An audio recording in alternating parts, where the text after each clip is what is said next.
It's a privilege to welcome you all to the launch of a book towards a just and ecologically sustainable peace, which has brought so many of us together at this time. The book is just, excuse me, just another drop in the bucket, so to speak, as we furiously, anxiously reflect on the human predicament at this moment in our history.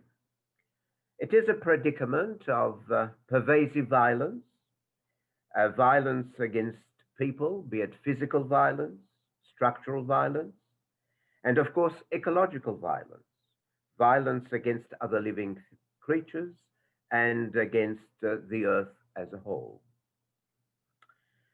And for that reason, we thought this book, which, as Deborah will soon explain to us, was built on a project that's been going for well over a year and which had as its highlight last year a very significant and lively conference.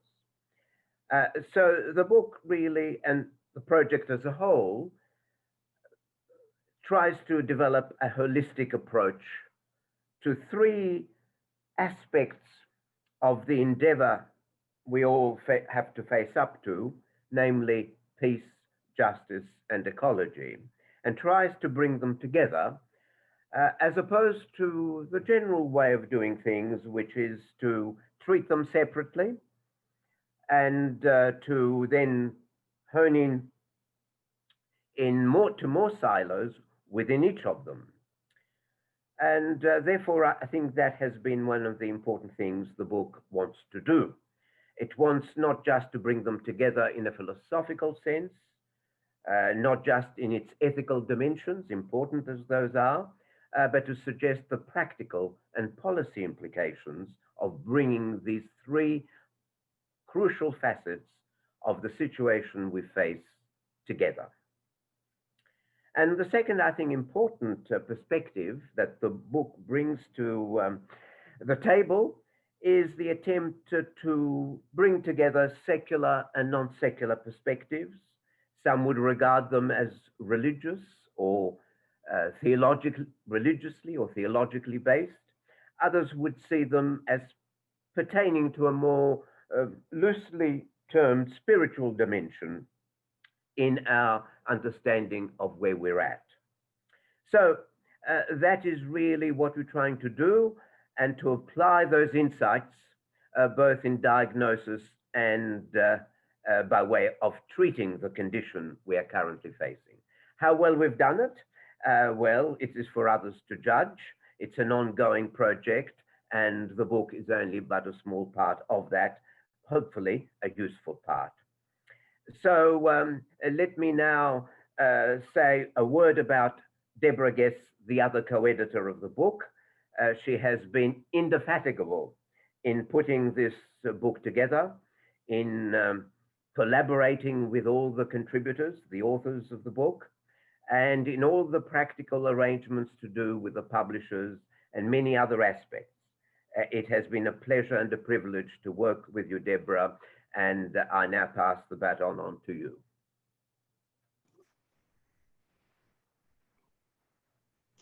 Thank you, Joe.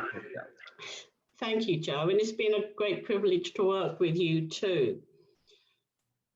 Publication of a volume can seem like the end of a process, but as Joe has foreshadowed, this book is not the end, but is part of a wider and ongoing project.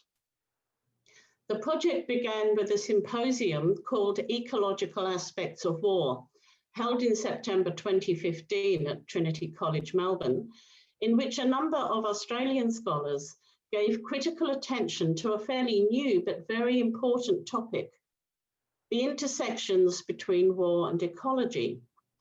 From that conference emerged 2 scholarly books and a journal article, and you can find details of those in the preface to this volume.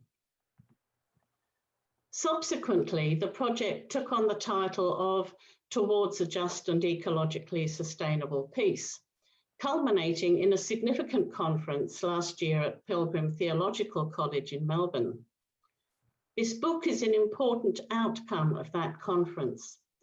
The conference, like the book being launched tonight, was highly integrative. It brought together the scholarly and the practical, the global and the local, the discursive and the creative. Among many events, one of the speakers at the public forum included Iranian Kurdish award-winning writer Behrouz Boochani, who was then a refugee held in detention by the Australian government. The conference also hosted a major 6-week exhibition by the noted peace artist, William Kelly, and you will see some of his artwork on your screen during this launch. A second book coming out of the conference is currently being put together, focusing on the art and poetry side of the conference, and we'll hear more about that later. It's great to hold in your hand a volume you've contributed to. In the case of the project as a whole, of which this book is a significant part, many people and organisations have contributed through a good deal of work and generosity. Joseph and I would first of all like to express our deep appreciation to the volume's contributing authors, whose work explores so many important aspects of the great transition we are facing today. We also want to thank those who worked on the organising committee of the conference, in particular Gordon Preece and Anne Elvey. 2 organisations were integral in the planning and funding process: the Centre, now called the Network, for Research in Religion and Social Policy in the University of Divinity, and Pax Christi Australia. Pilgrim Theological College was generous in helping to provide a great venue. And we also wish to acknowledge a number of other supporting organisations which are too numerous to mention here. And the fact that they are too numerous to mention in itself indicates the extent of the support we received. But these organisations are listed in the preface to the book, and their generous support is deeply appreciated. We also want to express our very grateful thanks for the generosity of many individual donors, noting in particular Elizabeth Proust and Brian Lawrence. Finally, the publishing team at Palgrave Macmillan have been extremely supportive of this volume and very helpful to Jo and myself all the way through the publishing process, and have provided a generous discount to help everyone attending this launch to purchase the book. Information on how you can get that discount will be made available to you by Jo later. It's now time for our guest speakers. I think we were hoping that Richard Faulk might be our guest speaker, but I suspect he's not quite with us yet. He's joining us from the US.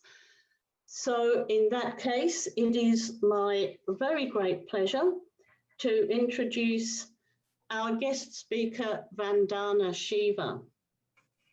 After Dr. Shiva speaks, there will be slides of some of the artwork by William Kelly. But it's hard to know where to start in introducing Dr. Shiva because her work has such an extensive scope. Her scope resonates in a number of ways with the range of themes in this volume. And she is, among many, many things, a physicist, a grassroots agricultural campaigner, a defender of biodiversity, a vocal and highly articulate critic of globalization and corporate domination, and an advocate of food sustainability. She is the author of numerous books, and it is with very great pleasure that I introduce guest speaker, Dr. Vandana Shiva. Thank you, Deborah, and thank you, Joseph Camilleri, for bringing out this very timely volume, desperately needed for its diversity, but a unity within that diversity. To Palgrave Macmillan for publishing it. I received the text very, very recently, but I actually read through it because it is so topical and it is, of course, after my heart. The four things I really appreciate about this volume is, first, it shows very clearly, including the cover, that you won't have peace among people if we don't make peace with the earth. I remember years ago, I got the Sydney Peace Prize, and the theme of my talk was making peace with the earth, which then became a book. I love the cover because it shows how peace with the earth creates abundance, allows the earth in her self-organizing capacity as a living organism at the level of Gaia, ecosystems self-organized, organisms self-organized. The integrity of creation is an issue that runs through the thread. And it is the integrity of creation that has guided my work on GMOs. No. You shoot a gene, a toxic gene, and now every paper is showing the BT technology has failed to control pests. It was called SMART. It's already failed in 20 years. It's driven thousands of farmers in India to suicide because of the high costs. And it doesn't do the job it's supposed to do because it does not understand the integrity of creation. It doesn't understand the self-organized complexity of every living being, from the tiniest of microbes to the planet as a whole.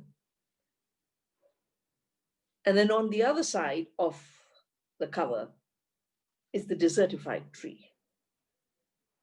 And desertification of the land and country, as the First Nations and Aboriginal people call it, the desertification outside is totally related to the desertification within. I believe mechanistic reductionist science is a desertified mind, which then unleashes violence because it separates that which is non-separable. I did my PhD on the foundations of quantum theory on non-locality and non-separability. And of course, quantum theory is all about potential. For me, it was very inspiring to read Koranura's piece, that all creation goes through the process of expanding from the potential to the actual. The principle of realizing potential is visible throughout the entire universe. That's what quantum theory teaches us.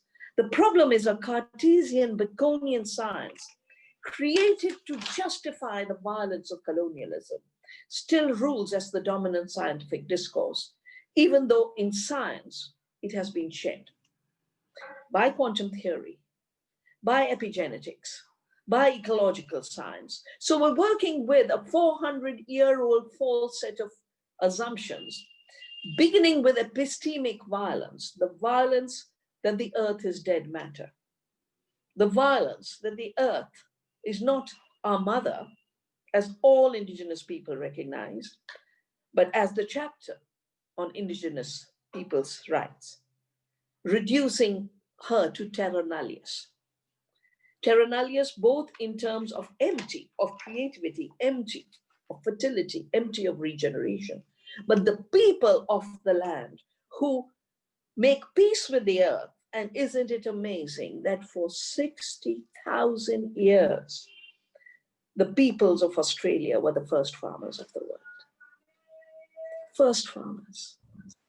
When I came for the Sydney Opera House lecture, they gave me a fat book called The Largest Estate on Earth.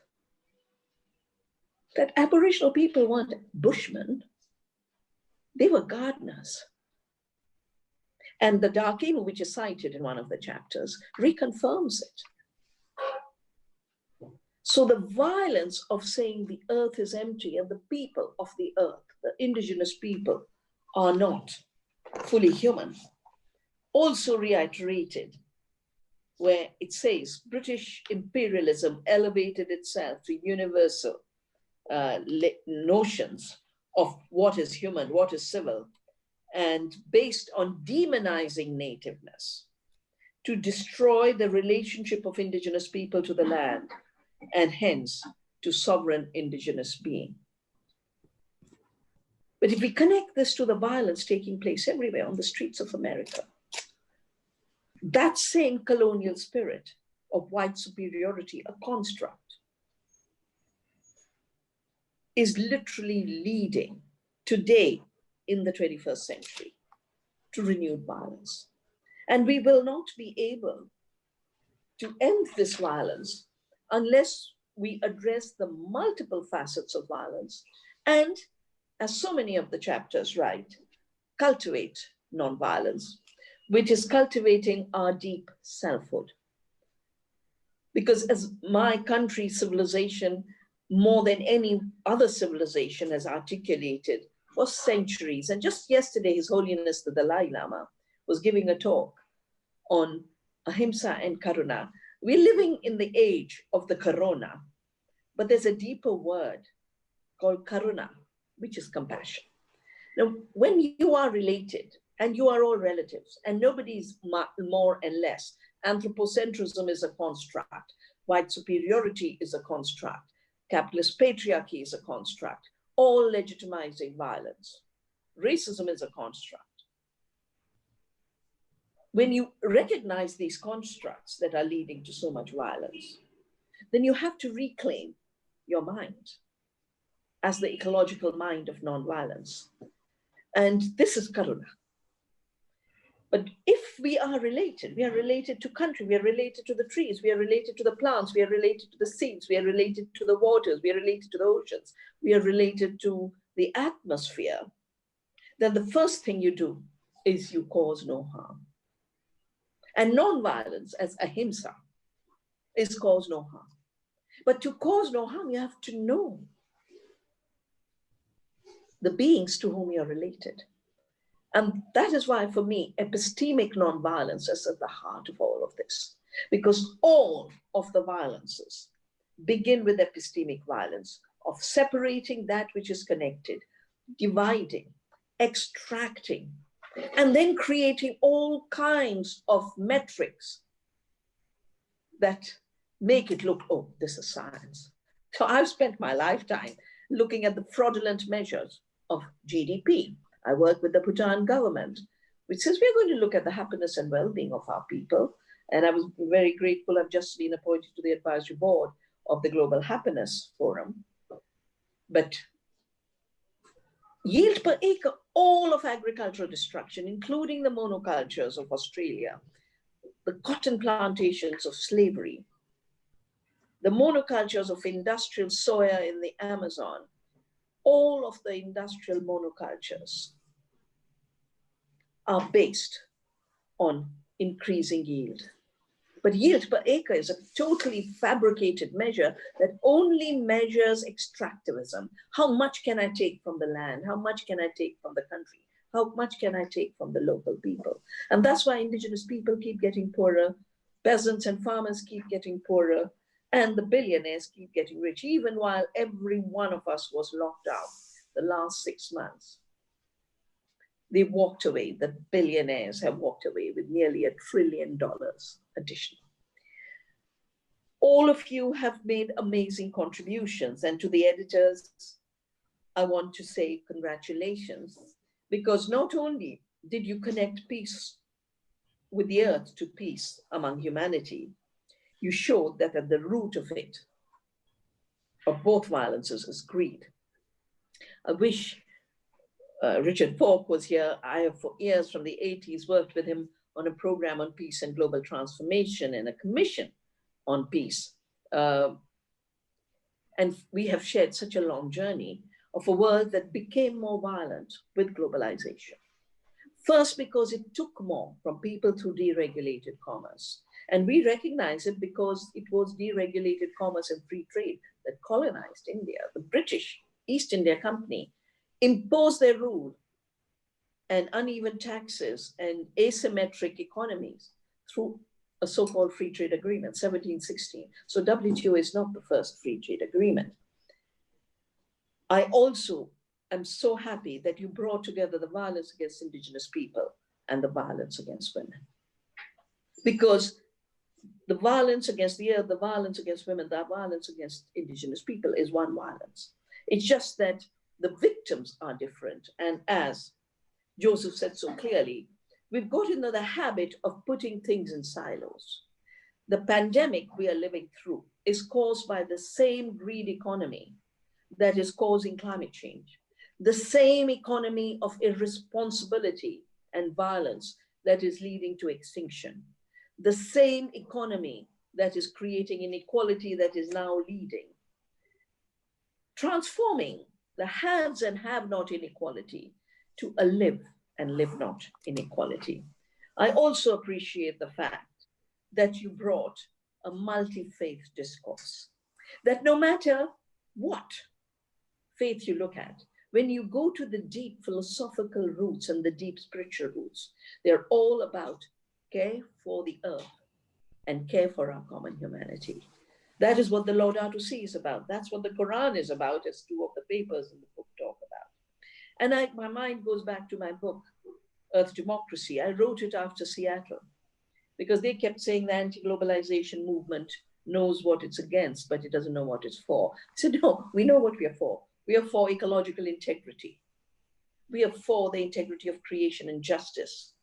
And that is why we are against rules written by the big corporations to destroy this integrity, pretend that the seed is invented by Monsanto and his machine that they create. False at every level, scientific, ontological, epistemological. But at that time, there was another book on Clash of Civilizations.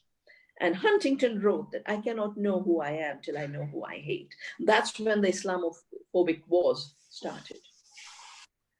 And we know in an integrated world of interconnectedness, where we are awake to all beings being our relatives, I can only know who I am when I know who I'm related to, whom I'm interconnected to, who has given me the trees that have given me the breath of life, the streams that have given me the water, the soil and the seed that have given me the food that nourishes me.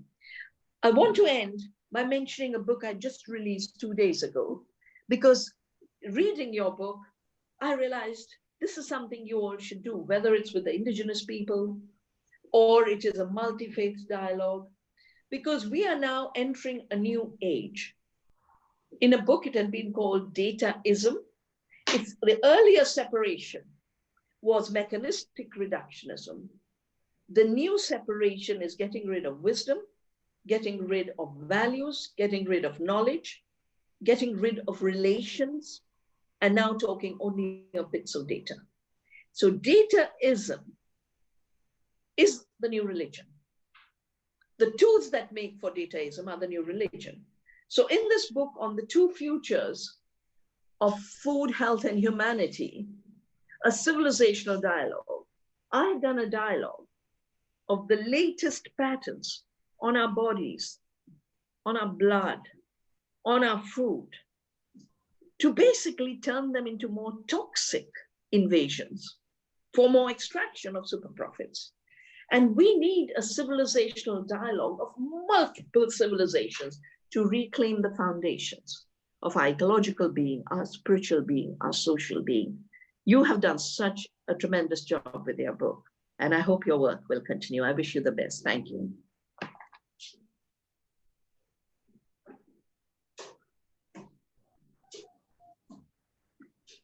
Deb, will you thank the wonderful presentation we've just heard?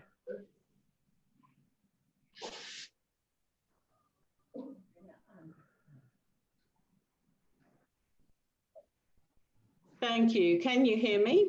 Yes. Very good. Thank you so very much indeed, Vandana. As I said at the beginning, your range of focus very much reflects the focus of the book, and you've taken us in what you have just said, through the integrity of creation to the principle of terra nullius and the vital significance of the discourse with indigenous populations, to the violence on Western streets, to constructs leading to violence, to our relationship with nature, and to the principle of causing no harm, which takes us back to non-violence, which again is at the heart of the book, all these themes that keep moving through. And it's wonderful that there's so much connection between all of that and your own work. We are incredibly grateful to you for joining tonight. Thank you so much, Vandana. I believe that before Joe introduces Richard Faulk, we're going to have some slides showing some of William Kelly's art. Just before we do, Deborah, I should explain that William Kelly is one of the very important artists of our time. I have more to say about him towards the end of our evening together, but I should also explain to people that we had for the conference last year the wonderful pleasure and privilege to have the inauguration of a 6-week exhibition of his work. And some of the works that appeared there, perhaps, and one or two others, we're going to see in slides interspersed during the evening. And we're just going to see the first lot in a moment.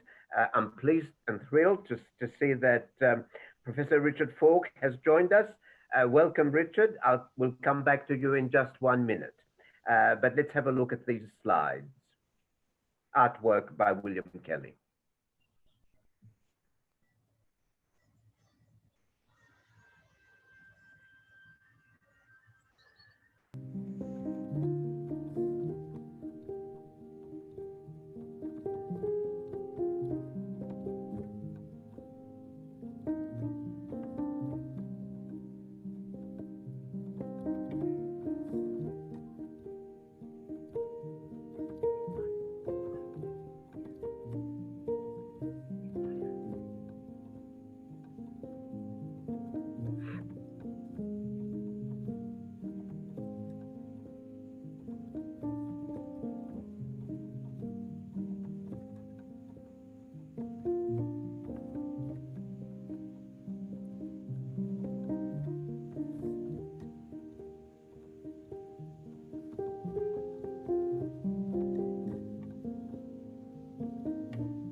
Well, that's a very nice introduction to our next speaker, except that I ought to have said that some of the work is collaborative work. Some of the artwork we're going to be seeing is William Kelly's own work, individual work. Some of it is collaborative. So we have a mixture of those for our viewing this evening. Well, let me now turn to our second guest, our other guest, Richard Faulk, whom I have known for many, many years. I think I first had some dealings with him well over 40 years ago when he was kind enough to write a foreword for a book I had just finished writing. And since then, we've been in touch on and off in various contexts, and it's been one of the most rewarding experiences that I've had the pleasure to have. He's one of the most distinguished scholars, I think, of our time, certainly in the areas of international law, of international relations. He has he was for 40 years at Princeton University, moved on retirement from Princeton to other areas, including the University of California. He spends a good deal of his time now with his wife, Hilal, in Turkey, and they commute from there between Turkey and the US, and in between visit many other places. It's a great pleasure to have you with us, Richard. So I invite you to address us. Thank you so much, Joe, for your gracious words of introduction. And it is really my honor and pleasure and good experience to be able to celebrate the publication of this extraordinary book that I think is so resonant with the dominant themes of our time and speaks with an originality and profundity and suggestive power that I think is something that expresses an urgency that had been missing from much academic writing for a very long time. And so it has a kind of, there is embodied in this book, it seems to me, a new kind of epistemology, what I would call, for want of a better phrase, an ecumenical epistemology that recognizes that knowledge and wisdom that is responsive to this historical moment needs to be intercivilizational. It needs to draw on our spiritual as well as our rational heritage and sensibilities and potentialities, and does all of this in a way that abolishes the distinction between what might be called pragmatic problem solving and utopian envisioning. And I see that as a very hopeful and distinctive feature of this historic moment, that you can no longer stand back from knowledge as if your understanding is a matter of detached reflection. I think the introduction to this volume captures very much the sense that one is writing in a spirit of urgency, that the very survival of the species is to some extent being called into question by the kinds of violent ways that we are addressing the problems of our time. And I think Vandana captured this very well. And I should say that it's for half a century, I've been learning from her and benefiting from her prophetic wisdom that long before most of us understood the ecological foundations of a nonviolent possibility for humanity, she was very existentially responsive to that possibility. And we did work in the early 1980s together on this Peace and Global Transformation project, which lasted, I guess, the better part of a decade, and was situated in India. I want to say in these few minutes that I particularly welcome the degree to which rationality and spirituality were seen as convergent rather than alternative paths to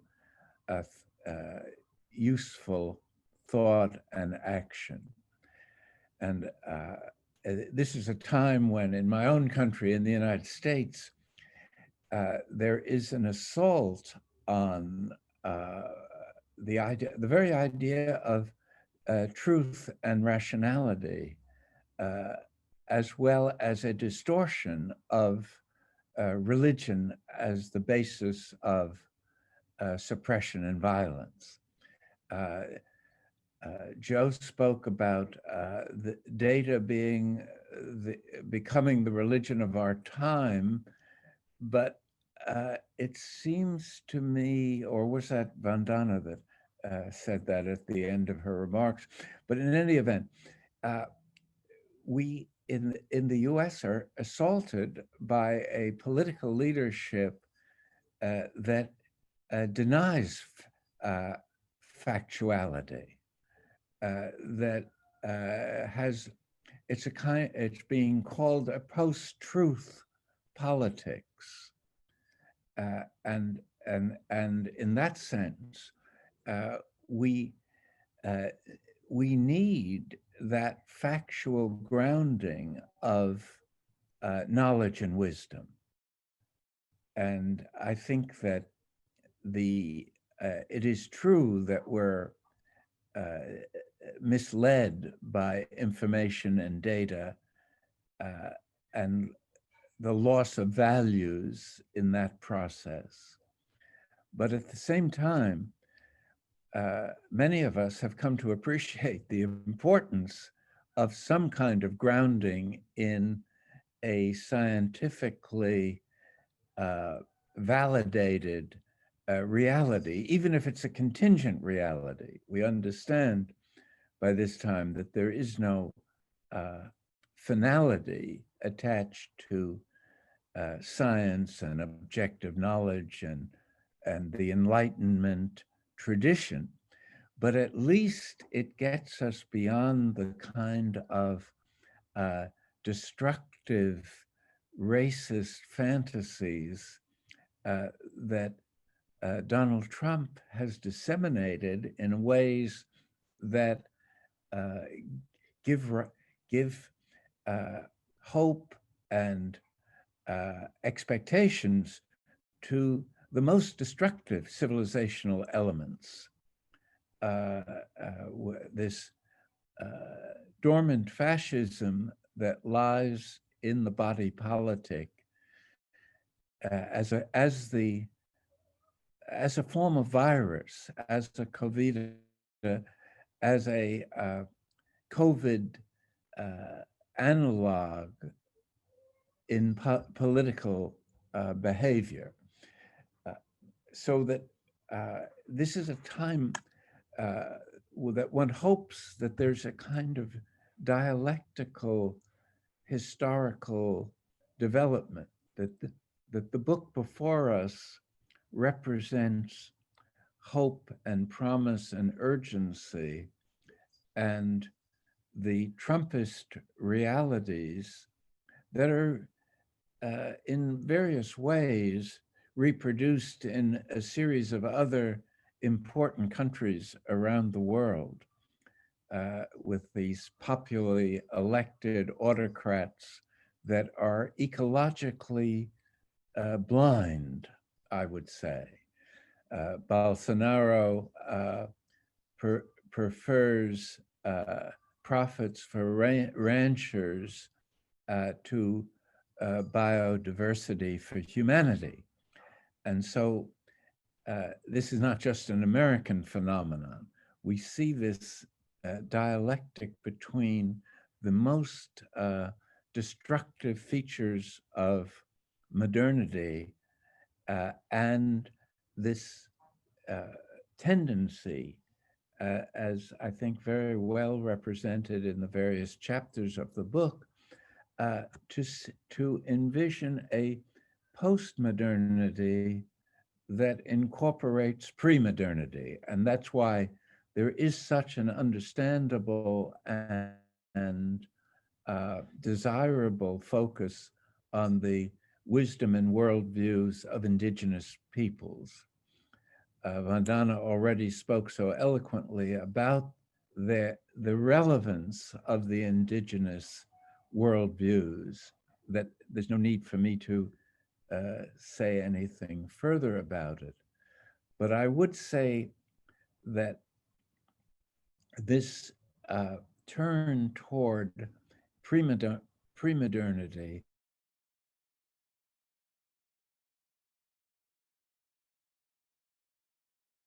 in order to discover the contours of a very important strand in this evolution of wisdom and knowledge that I'm associating with ecumenical epistemology. And this, you find throughout our experience at this time,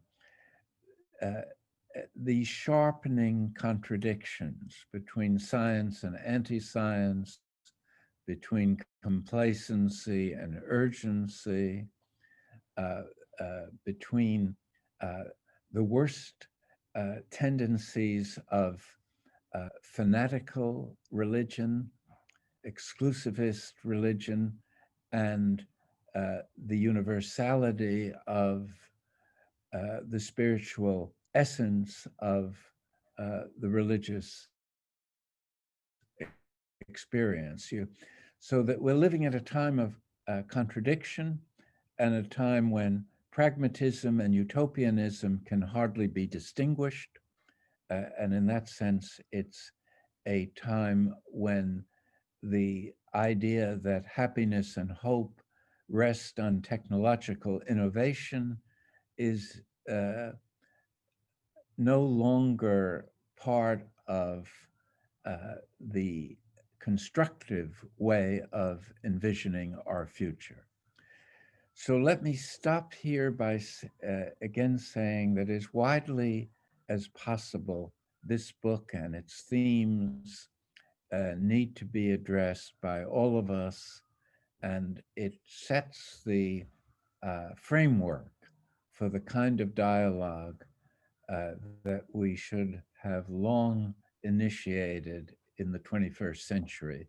And if we want to get to the end of the 21st century without catastrophe, we have to not only read what is said on these pages, but also actualize it to the extent of our capabilities in real life institutions, procedures, norms, and behavioral patterns. Let me stop there, if I may.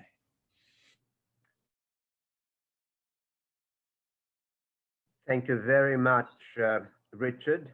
And though you had some very nice things to say about the book, in addition to that, you were able to share some very powerful insights which can guide both intellectual reflection and practical engagement. So on behalf of everyone here, thank you most sincerely for those words of wisdom. Well, now we're going to see another set of slides of William Kelly's artwork, and then I will be able to introduce the three authors who will share with us something of their perspective.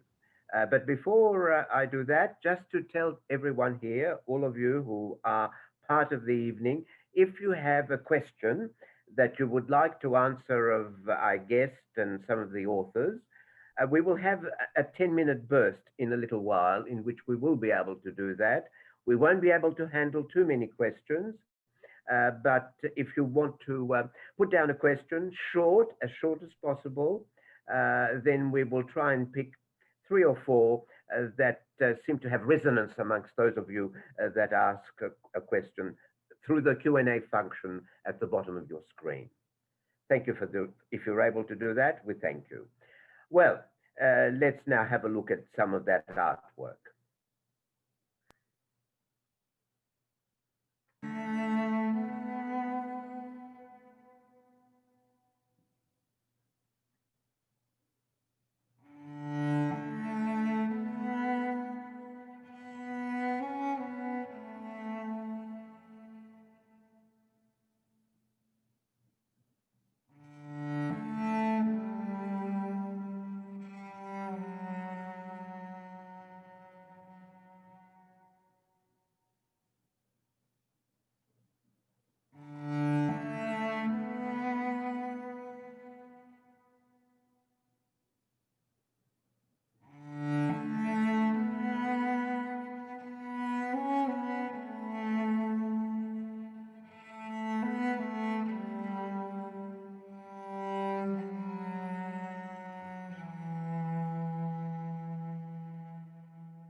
Well, it's now my pleasure to introduce three of the contributors to the book, each of whom comes at the issues we're considering from quite a different angle, but each of them resting on a lifetime of commitment to these issues and very considerable knowledge and experience.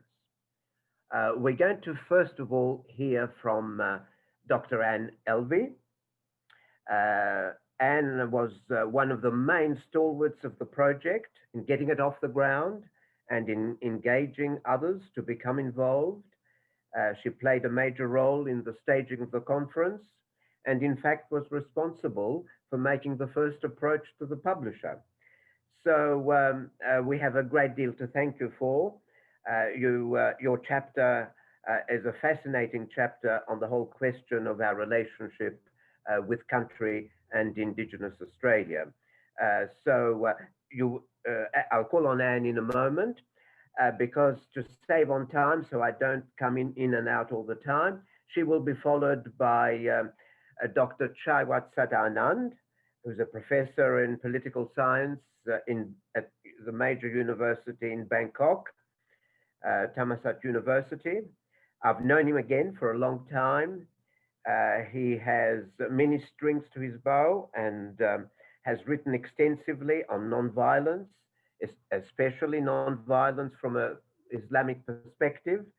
And though his health did not permit him to be with us at the conference, he has been a strong supporter of the project, and we're very privileged to have him this evening as a contributor to the book that followed the conference. Chaiwat will follow. And then from Dr. Heather Eaton, Professor Heather Eaton, from Ottawa, St. Paul's University. She has written a great deal on ecofeminism, on the theology of ecology, and on conflict and related non-violence questions. And because of the very long time difference between Melbourne time and Canadian time, she has pre-recorded her comments, and we'll hear them after the other two contributors have presented a few thoughts to us. So first of all, Anne, over to you. Thank you to Joe and Deborah for inviting me to speak briefly tonight about this project. And thank you also to Vandana and Richard for your responses and going beyond the book, really, as you spoke, which was great. I'm speaking on Boonwurrung country in the Bayside suburb of Seaford in Victoria. The Earth at Peace project reflects the vision Joe brought to a small group which had begun since around 2014 to think about war and peace and the way human conflict could be understood in a wider frame of ecological interconnectedness, trauma, wholeness, and social justice. The earlier project began at a meeting of the Yarra Institute for Religion and Social Policy and was taken up, as Deborah mentioned earlier, by the Centre for Research in Religion and Social Policy at the University of Divinity. That centre has since become a research network. The book, Toward a Just and Ecologically Sustainable Peace, represents a major scholarly contribution to the Earth at Peace project, and I'm honoured to be part of it. More particularly, I'm happy that the essay that informed much of my thinking has been published in this collection, and I urge you all to read Tony Birch's chapter on climate change and Indigenous sovereignty. We've seen the end of the world and we don't accept it. Protection of Indigenous country and climate justice. As Birch and others such as Ellen van Neerven have argued, in the context of the ongoing invasion of Indigenous country in the nation known as Australia, respect for First Nations sovereignty is critical. Yesterday, as Melburnians were buoyed by the effective end of the second wave of COVID-19 in our city and the possibility of some renewed social freedoms, the Djabwurrung people in Western Victoria were grieving the felling of another ancient sacred tree to make way for a duplicate highway. And I noticed in chat that Bernadette has written more extensively on this most recent cultural ecological violence. As part of our ongoing ecological conversion, in my chapter I argue that settler activists need also to be converted to a decolonising praxis that includes truth-telling in relation to invasion and contact wars, to contextualise ecological action in relation to country, and to recognise Indigenous activist ancestries and submit to Indigenous sovereignty. Thank you.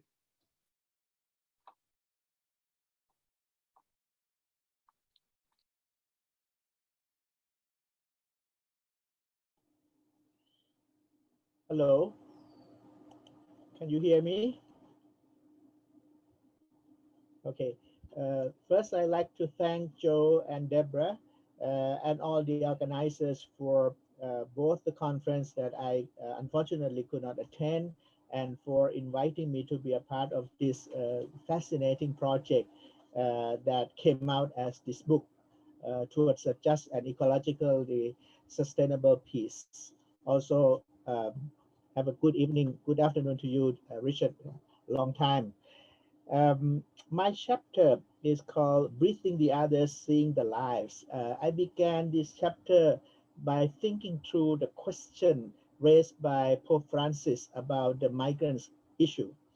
And the question that the Pope Francis asked is, why can't we grieve for the migrants, the tragedy of the migrants? And his answer is, maybe this is the effect of globalization of indifference. I suspect that beneath globalization of indifference lies some kind of epistemic belief, some of the things that both Vandana and Richard had talked about earlier. And the chapter that I contributed to the book speaks to that. I think there's a need to let go of the dominant conceptual mode, which renders human blind to other sufferings and deaf to cries of those oppressed, seeing them as well as the world we live only as objects that can be treated and utilized at will. I think there's a need to find an alternative mode of being, which could and in fact should be conceptualized, not as one who thinks, but as one who breathes, an act that naturally connects one's life with others. Now, when I wrote the piece, it was in 2019, but this year the world has witnessed unprecedented global challenges, fighting against dictatorship with creative nonviolent resistance movement in my country, which is going on right now as we speak. Protests against systemic racism in the US and beyond, struggling against the COVID-19 pandemic, which has infected more than 40 million and claimed more than 1 million lives to date. George Floyd's last words, "I cannot breathe," as he breathed his last under the knee of another human being, has become a clarion call for resistance against racism everywhere, not only in the US. Fighting against COVID-19 by wearing masks has become a sign of caring for others. In other words, breathing, I would say, assumes global prominence in a world struggling for just peace with nonviolent action. I would argue that for the human agent who thinks, no matter how isolated or concentrated he or she is, a realistic philosophical assumption will have to assume that the thinking agent is alive. To be alive means to be able to breathe, but there are different ways to imagine a human being who breathes as a replacement to the unrealistic, disengaged self trapped in the Cartesian wall, doing the thinking in isolation. This is, I think, what Vandana has talked about. From Buddhist exercise in concentrated breathing, the being who emerges will reconnect with the world, care for the world, and act in the world framed by the language of detachment in pursuit of cessation of sufferings born from the illusion of attachment. But then from the other side, in Islam too, breathing is what makes us human. While the preferred Buddhist language is that of detachment, in Islam it is through remembering how humans are connected to God in a most profound sense when he breathed into him his spirit to make us humans and different from other living beings. In the act of creation, God breathes life into humans, and so they themselves breathe. For the humans, to breathe is the act of living. But what does he or she breathe? In the physical world, in the company of other human beings, is that the dust of lives from the others that he or she is breathing in? I ask. Breathing the others in as we share the same source of lives, they can be seen and heard like the precious life that we all are, not only humans, but all living. And as a result, caring for them, grieving for them becomes a distinct possibility. This transformation of being, I would argue, is the result of replacing the dominant colonizing philosophic cogito ergo sum. I think, therefore I am, the Cartesian thing, which has trapped humans in this Cartesian wall for centuries, with spiro ergo sum. I breathe, therefore I am.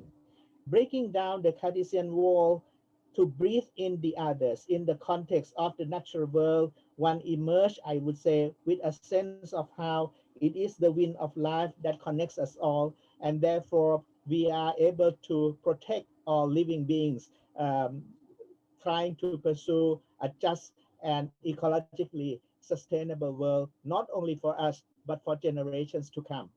Thank you.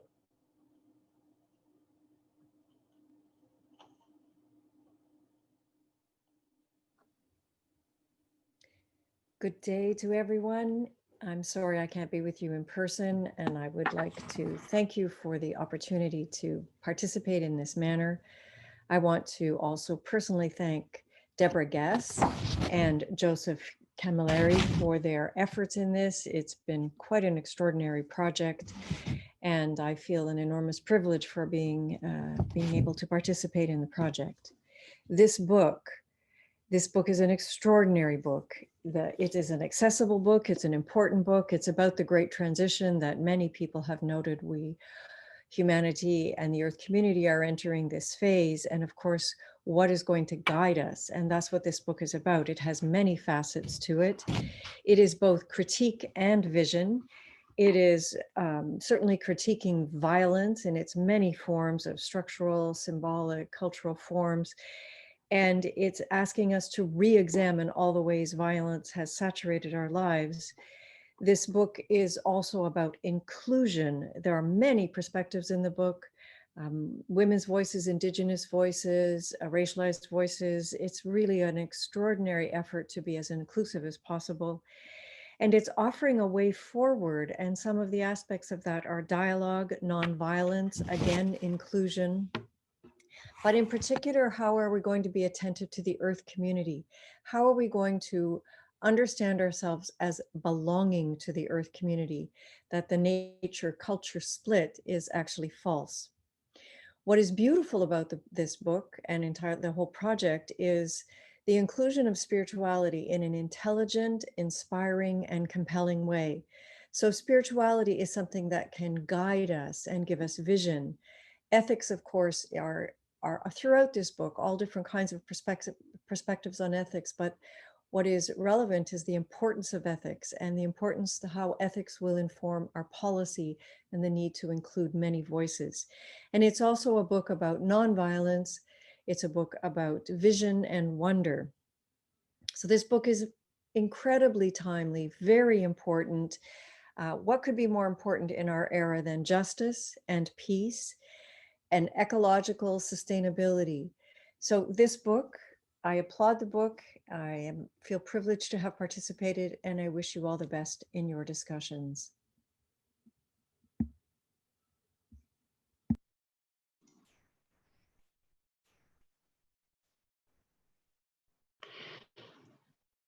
Thank you very much, Anne, Chaiwat, and Heather, for sharing your reflections so articulately and for acting as representatives of the other contributing authors.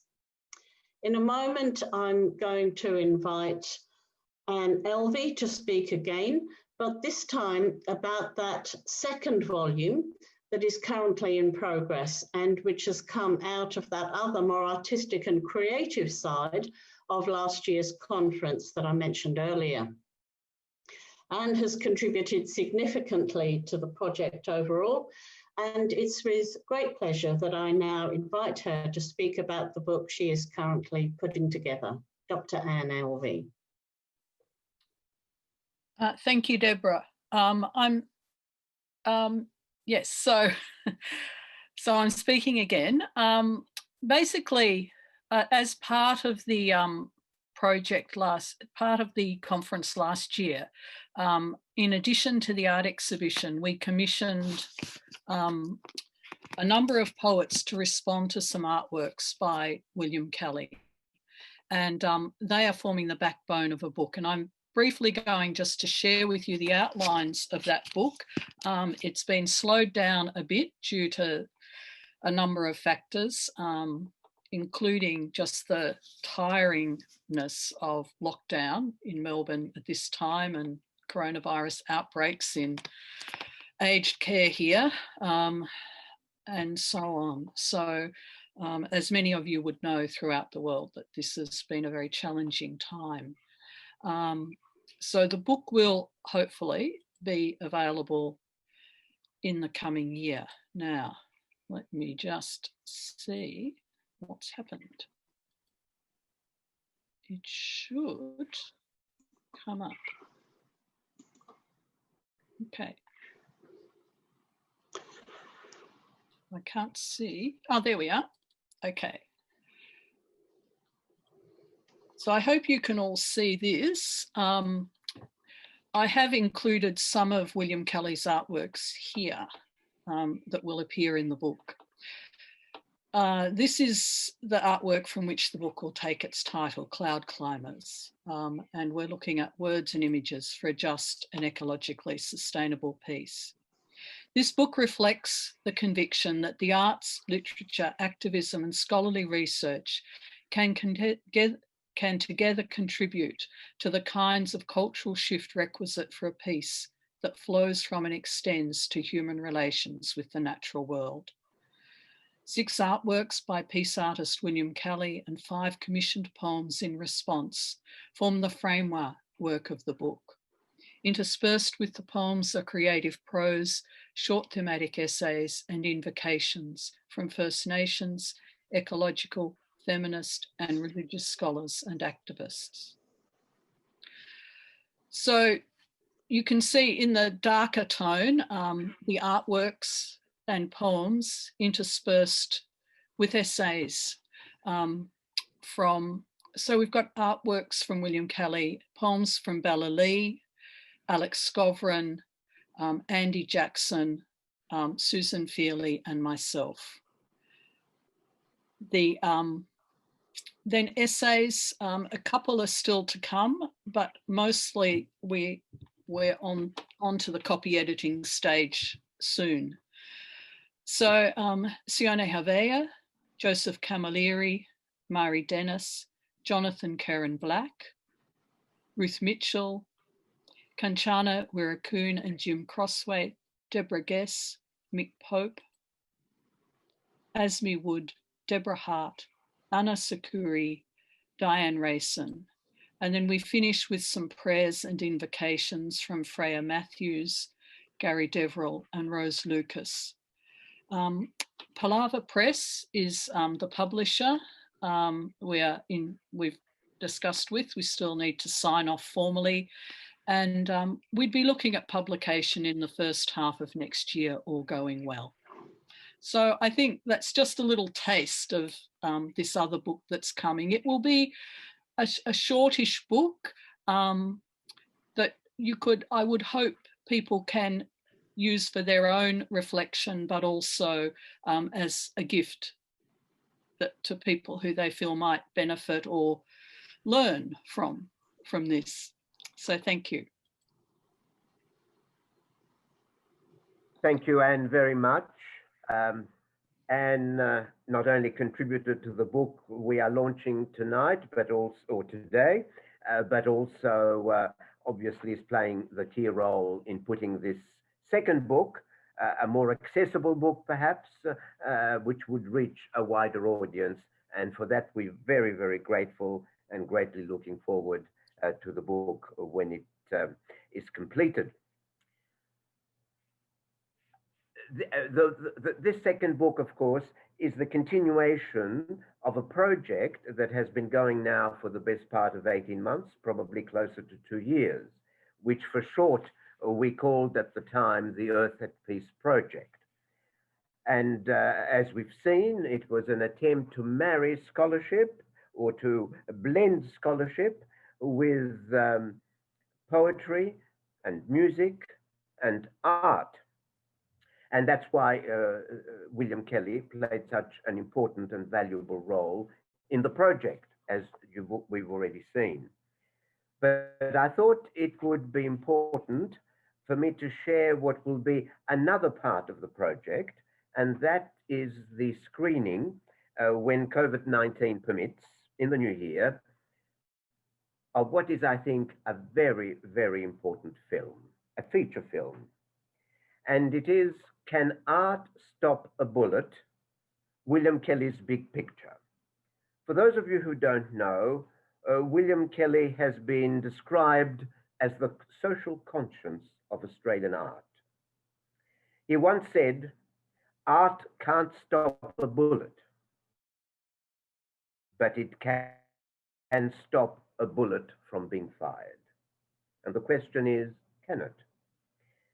This film captures scenes from 5 continents with contributions from over 20 artists, thinkers, activists. It explores the power of art to influence violence in our world. The film documents the creation of Kelly's monumental artwork, Peace or War, The Big Picture. It is an iconic film on the role of art in relation to violence, centered on the life and work of William Kelly and the many people that are integrated into this film, thinkers, activists, and artists.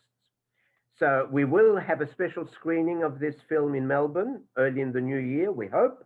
But in the meantime, here's a trailer of the film, which hopefully will show you something of what, will give you a taste of what you will be able to experience when you see the film in its entirety.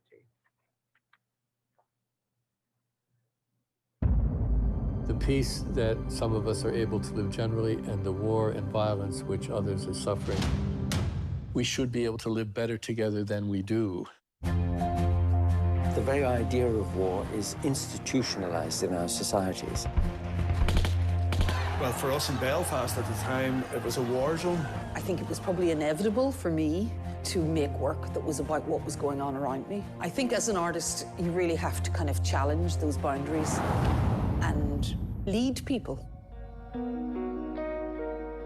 My art has the ability to get people to think about an Indigenous issue or an Aboriginal issue, but a human rights issue generally. If it stops and makes you think, is a good thing. Anywhere in the world, when authority feels that it's being challenged, they've shut those voices down. Picasso's Guernica. The painting has had such an impact that people have used it to influence policymakers to help stop things like the Vietnam War. The little girl running towards us had just been napalmed. The naked truth of that had the most profound effect. That picture helped to change people's perspective on the war. It raises a consciousness which says, I know you saw that. Now what?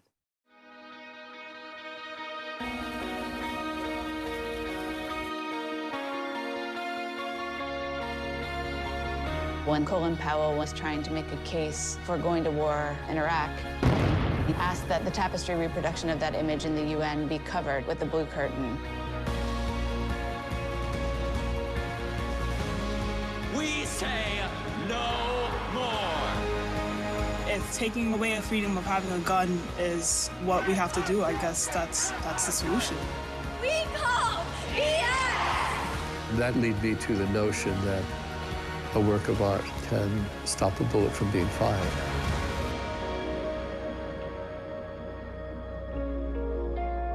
Love will always overcome hate, and this is absolutely lovely.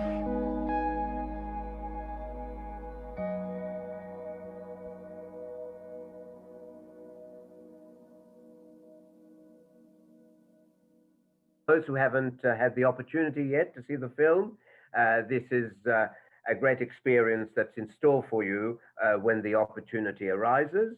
And the producers of the film, and we're very thankful to them, and the director, are very happy to make possible special screenings of the film anywhere in the world where there is an interest in it. And I'm very happy, anyone who would like to put you in touch with William Kelly and the producer and director of this remarkable film.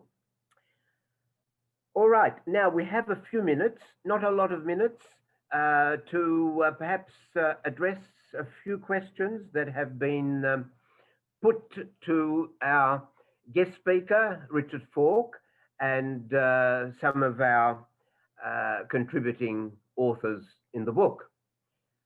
One is addressed to Vandana, but it can be answered by any or all of you. And that is, several of our speakers have already referred to the need for a shift in self-understanding away from the prominence that Cartesian thinking has had in Western modernity. The question is, what could take its place? What might it look like? I think we've already in part addressed this question, but that may well be something that one of our speakers, Richard or Anne or Chaiwat, might want to address. A related question in part, can a focus on and commitment to ahimsa be a focal point to animate and unite a universal political movement for citizen pilgrims wishing to change the world? How can we embody this now to advance a constructive struggle? So one, if you like, is on epistemology and the other one on engagement, but they both relate to the same thing. So I invite any of the three of you to, if you wish, to address either or both questions. Richard, would you like to say anything? Or Vandana, did you hear that question? Yeah, I can say something. Yes, please.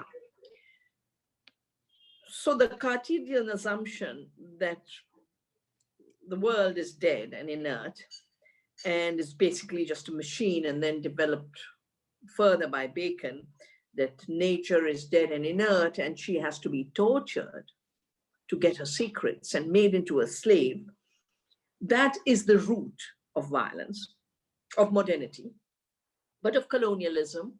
And all of these different names are used by different people according to what they've been subjected to. So the first assumption is nature is dead, people are just objects, that we are all separate, we are separate from nature, we are separate from each other. As Margaret Thatcher said, there is no society, there are only individuals. That violence is our relationship to the earth and each other. And this then justifies external control. And even the rise of current day authoritarianism is about strong men having to prevent the chaos. That is the same old colonial assumption. What's the shift? I think Richard said it so beautifully, that the pre-modern and the postmodern are anyway converging. Through the ecological mind, he called it the ecumenical epistemology, that everything's alive at all levels, the micro to our bodies, to communities, to the planet. Everything is interconnected.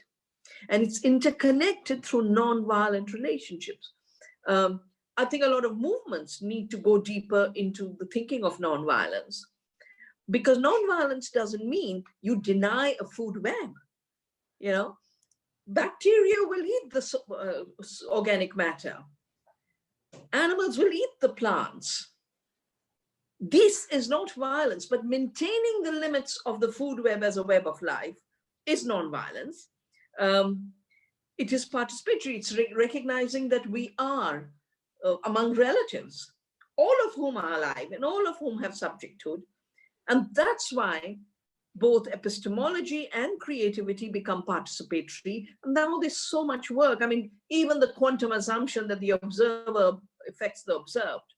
But non-violent knowledge is the way knowledge is emerging. My work on seed is about co-creation, that you actually evolve better seed when you give respect to the seed and you give respect to your ancestors' breeding. And then finally, self-organization. Self-organization through interbeing, not in isolation, not in atomization. And therefore sovereignty, and Gandhi called it Swaraj, self-rule.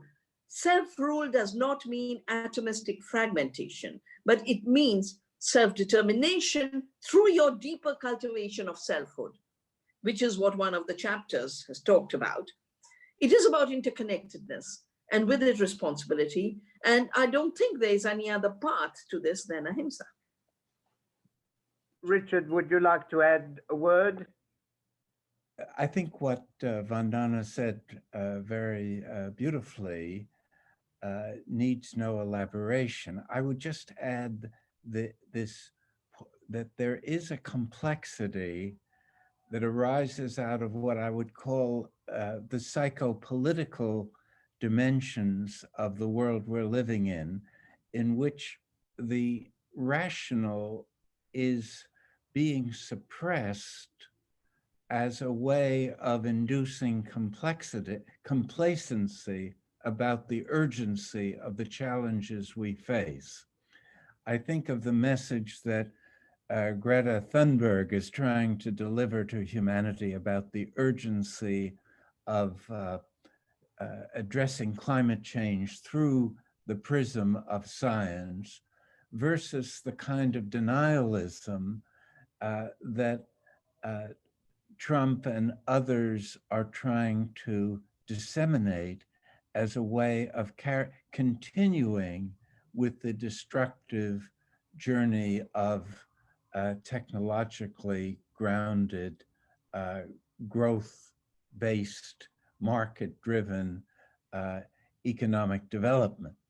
And so we need that psychopolitical sense of urgency, which I think is one of the strengths of this volume. That you, and it is, Joe earlier spoke about the fusion of scholarship and art. I would add the fusion of scholarship and advocacy, that we come to a time when we can no longer be neutral toward the subject matter we are addressing. And so I think we have to recognize that psychopolitical complexity of this moment. Chaiwat, did you have anything you wanted to add to this? Unmute. Okay, 2 points. To answer your question, the questioner was looking for alternative to the Cartesian model. And in my chapter, I was talking about precisely that, the alternative to the Cartesian model of disconnection, of separation, us from the rest. And that means we replace the idea of cogito as an isolated thinking agent to a person who breathes in. And breathing becomes a part of connectivity that I think is quite relevant as an epistemic ground for understanding how we can proceed in engaging this world in this century. The second point about ahimsa, I think what we need at the moment is to think through what I think Vandana was talking about, the Dalai Lama mentioning 2 related issues. One is nonviolence, the other one, she said, karuna. And the principle of karuna, I think, is the principle of compassion. And to live in this world, I think the idea of compassion, how we can connect to each other through the spirituality of compassion, is precisely what Richard has talked about.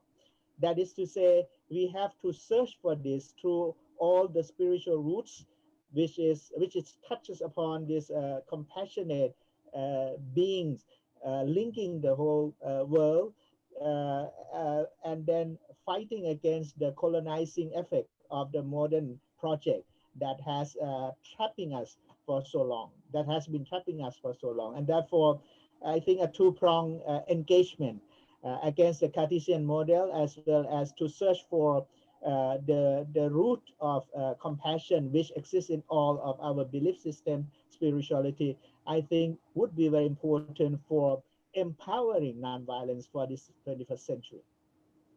Thanks, Chaiwat. And did you want to add something? No? Okay.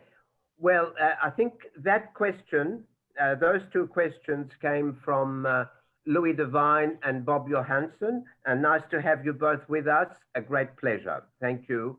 We haven't fully addressed those deep questions, but we've made a start. One question, if Vandana is still with us. Are you with us, Vandana? Maybe not, but... No, I'm here. Okay. Well, the question is this. India is the birthplace of ahimsa. Why so much violence, disconnection, separateness in that same country? Well, I think the beautiful contribution in the book about potential is a good place to begin. Yes, the evolved consciousness of ahimsa and karuna as the organizing principles, which is what Buddha distilled, then Gandhi distilled. These distillations come back in periods of violence, but the potential for violence is there in every society. And the potential for violence is there in every person. But as is the potential for nonviolence too. And I think the contribution of your volumes, the book, the film, is that it is about cultivating the potential for nonviolence and ahimsa and helping remember. Because there is a forgetting. There's a very deep forgetting. Okay. Thanks for that. It's easy to forget, isn't it? Yeah. Yes. I think perhaps we should bring the questions to a close. There were a few others, and I apologize for not doing justice to them, but we've already gone a bit beyond time. So I would like, by way of conclusion, to first of all thank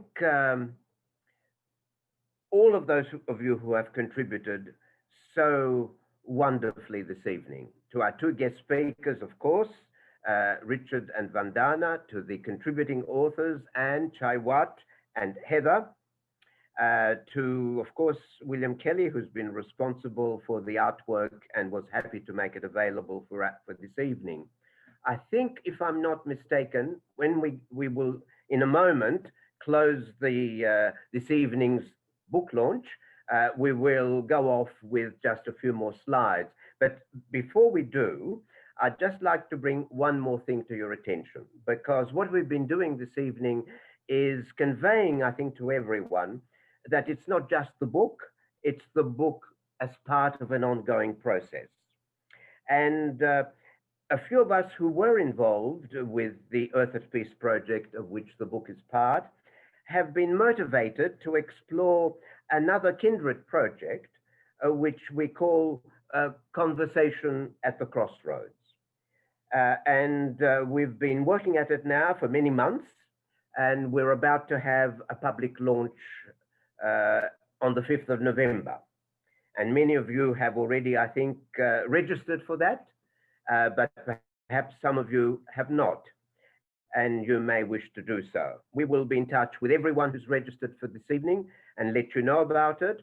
But in a nutshell, we are having the launch around the theme, Australia and the world after Trump, ? And the after Trump ? Is not forecasting that he will lose the election, but rather asking the question, the United States being in the sorry place that it is now, what will face it in the future? On so many fronts: pandemic, climate change, relations with China, racial tensions, populism, polarization, and so much else. And of course, anything that happens there has a profound impact still on the rest of the world. And Europe, Australia, and other places, and of course, Asia, experience some of that impact. How we negotiated, what the options are for us, very much in line with the issues we've been discussing. And we will have as our two keynote speakers, but many others, Professor Mary Kaldor from the London School of Economics and the former Foreign Minister of Australia, the Honourable Bob Carr. We will also have a live cross to the United States to speak with one of the more prestigious correspondents on national affairs, John Nichols, who writes for The Nation, and several others. But that's something in store for us in 9 or 10 days' time.